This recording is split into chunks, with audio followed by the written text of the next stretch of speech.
আমার বড় আপু ফারজানা দেখতে অনেক সুন্দরী ছিল। আমার আপুর বিয়ের 1 মাস পর দুলাভাই বিদেশ চলে যান। আপুর মনটা তখন খুব খারাপ হয়ে যায়। আমি আপুকে একদিন সুযোগ বুঝে হোটেলে নিয়ে যা করেছিলাম তা শুনলে তোমাদের মাথা ঘুরে যাবে। তাহলে আসল ঘটনাটি শুরু করি। আমি রোহান, 15 বছর বয়স।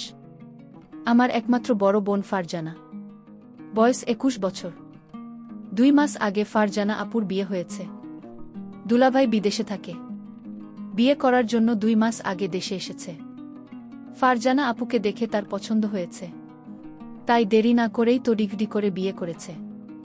আমাদের অর্থনৈতিক অবস্থা খুব বেশি ভালো না। বাবা একটা ছোট বেসরকারি প্রতিষ্ঠানে কাজ করেন। ঢাকা শহরে থাকা খাওয়ার খরচ সামলানো কঠিন।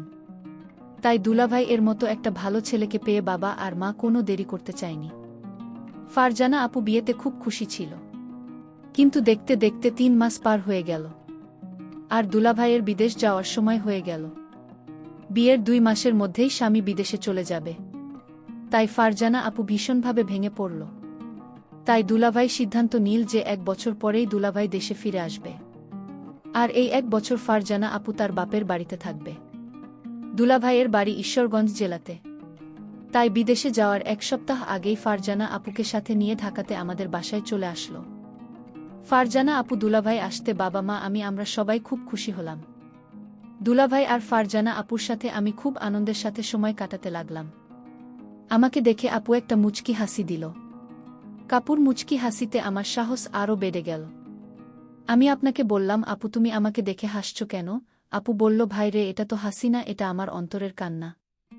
আমি জিজ্ঞেস করলাম, কেন, কি হয়েছে?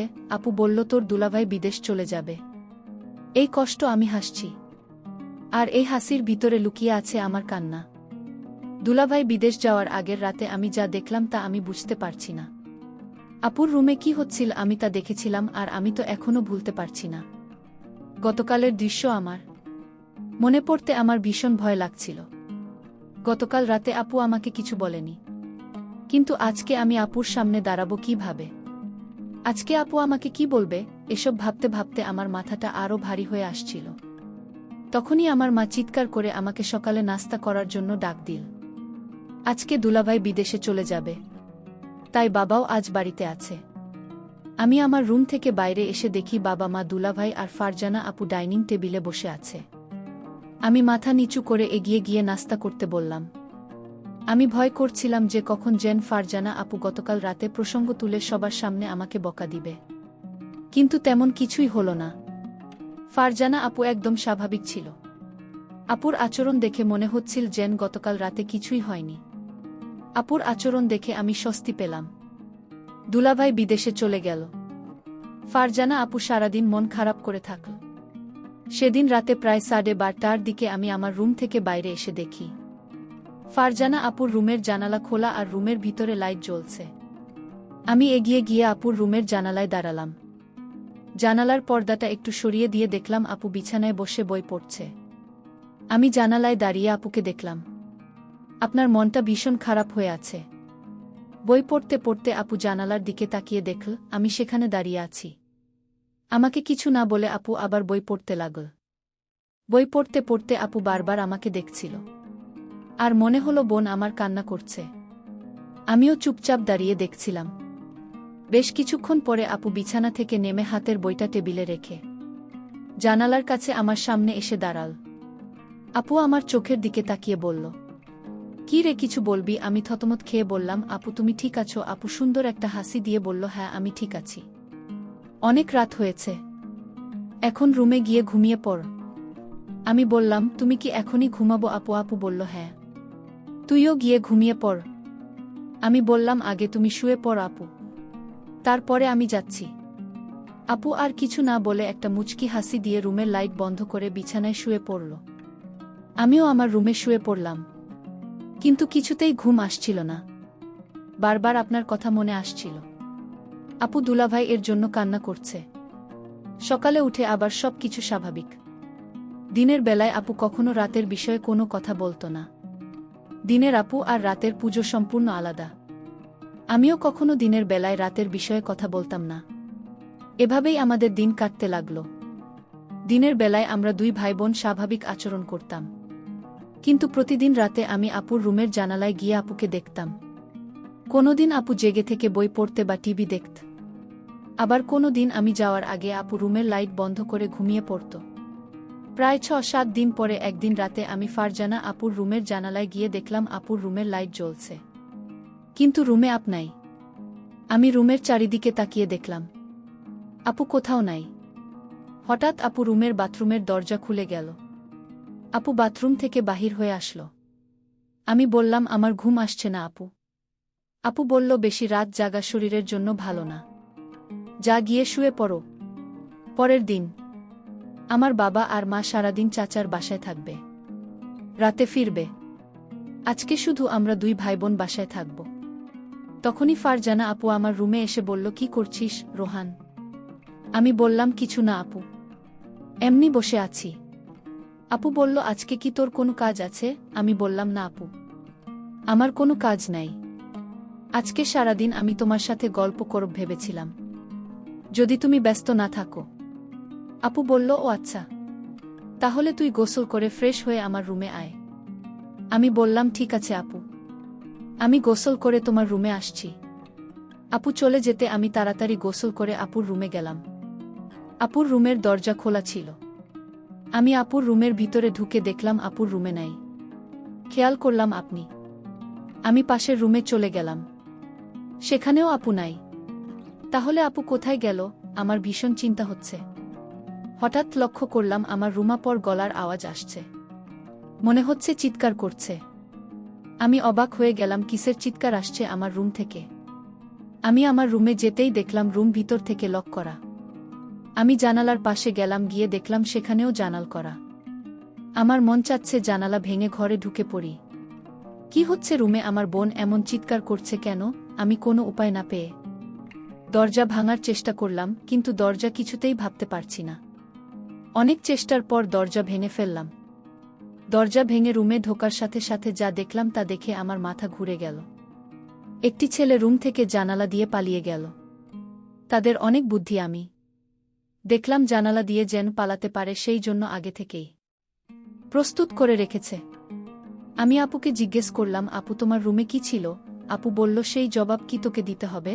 আমি বললাম, আপু তুমি আমাকে ছোটবেলা থেকে অনেক স্নেহ করো, আর আমি যখন যা বলছি তাই করেছ। আপু তুমি আমার সাথে লুকিয়ে না, এই ঘরে আর কি ছিল? বলল, আপু আমি জানতে চাই জানলা দিয়ে পালালো। আমার বোন কোনো উত্তর না দিয়ে আমাকে বলল, শোন, তুই আমার কাছে আর যা চাইবে তাই পাবে, কিন্তু তুমি আমাকে অন্য প্রশ্ন করিস না। আমি ভাবলাম আপু কি বলতে চায়, আমি যা চাইব তাই পাব। আমি আপনাকে বললাম, আপু ঠিক আছে, আমি তোমার কাছে একটা জিনিস চাইব, তুমি কি দিবে? আপু বলল, বলেই দেখ না, আমি দেখি না।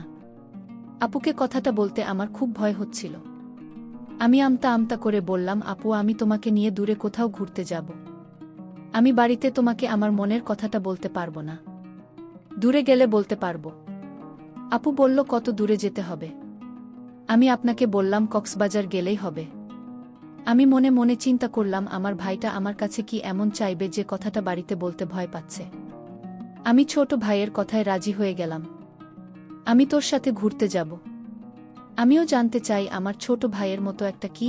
হঠাৎ ছোট ভাই আমাকে ডাক দিয়ে বলল, আপু আমি যে কথা তোমায় বলবো আর আমি তোমার কাছে যা চাইব তা কাউকে বলতে পারবে না, বিষয়টা গোপন রাখতে হবে।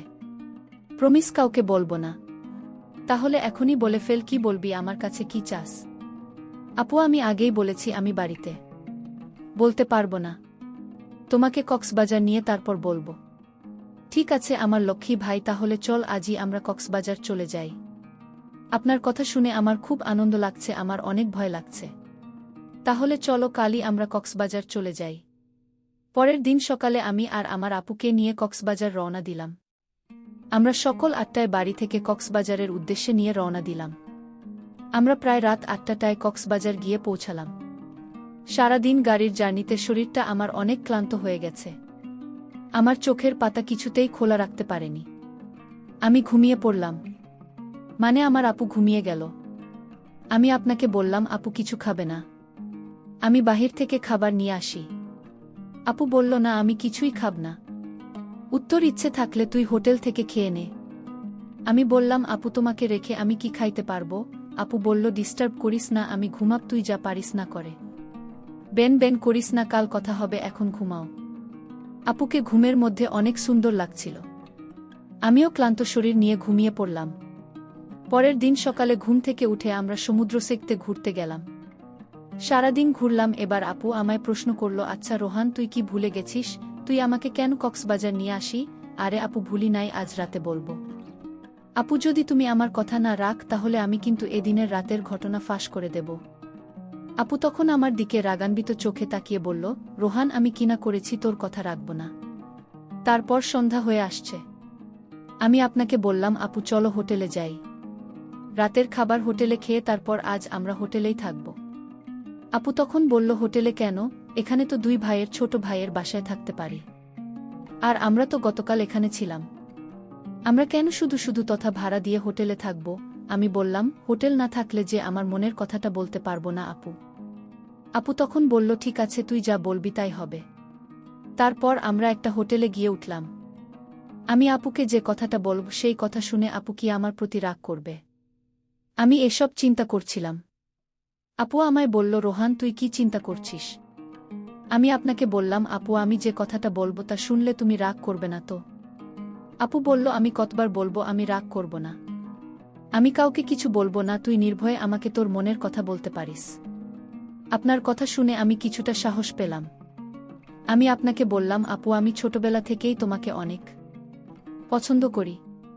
আর দুলাভাই বিদেশ যাওয়ার পর থেকে আমি লক্ষ্য করছি তুমি সব সময় মনমরা হয়ে থাকো। আমি তোমার কষ্ট বুঝি। তুমি চাইলে তোমার কষ্ট আমি দূর করে দিব। আপু বলল, তুই আমার কষ্ট বুঝিস? আরে আপু, ছোট থেকে আমরা একসাথে বড় হয়েছি, আমি তোমার মনের কথা বুঝবে কি বুঝবে? আমি জানি তোমার ভিতর কিসের অভাব কাজ করছে। ছোট ভাইয়ের কথা শুনে আমি কিছুটা আশ্চর্য হলাম। বলে কি সে আমার মনের খবর সব জানে? আচ্ছা বেশি কথা না বলে তুই বল আমার কাছে কি চাস? আপু আমি ছোটবেলা থেকেই তোমাকে আমার পছন্দ, আর তাই আমি তোমার সাথে। বল, থেমে গেলে কেন? আমার সাথে কি? আপু আসলে আমার বলতে খুব ভয় লাগছে। আরে বাবা, এত ভয় করলে কি চলে, কি বলতে চাস বলে ফেলে। আপু আমার রুম থেকে যে একটা ছেলে পালিয়ে গেছিল সে কি ছিল আপু? আর এও হচ্ছে আমার স্কুল ফ্রেন্ডস। আর তার সাথে তুমি কি করছিলে আপু? আপু বলল, আমি বলতে পারবো না। তুই কি বোকা, কিছুই বুঝিস না? আমি কি করছিলাম তা কি আমার মুখ থেকে শুনতে হবে? আপু তোমার মুখ থেকে শুনতে চাই। তুমি বললে আমি অনেক খুশি হব আপু। আরে পাগল ছেলে, সেটা কি বলা যায়? সেটা তো বুঝে নিতে হবে। আমি বুঝেছি আপু। তাহলে তো হলোই। আপু আমি যা মনে মনে বুঝে নিলাম তা আমি করতে চাই, ঠিক আছে? আজ আর কোনো কথা নয়, যা হবার কাল হবে। আপুকে বললাম, আপু কাল হবে তো? আমার কথা রাখবে তো? আমি বললাম, আমি কি তোর সাথে মিথ্যা কথা বলেছি? আমারে কি তোর বিশ্বাস হয় না? যদি বিশ্বাস থাকে তাহলে এখন ঘুম, আকাল সব হবে। প্রিয় বন্ধুরা, আজ ব্যস্ততার জন্য গল্পটি শেষ করতে পারলাম না। বাকি ঘটনাটি আগামীকাল আপলোড দেওয়া হবে। সেই পর্যন্ত সবাই ভালো থাকবেন। ধন্যবাদ।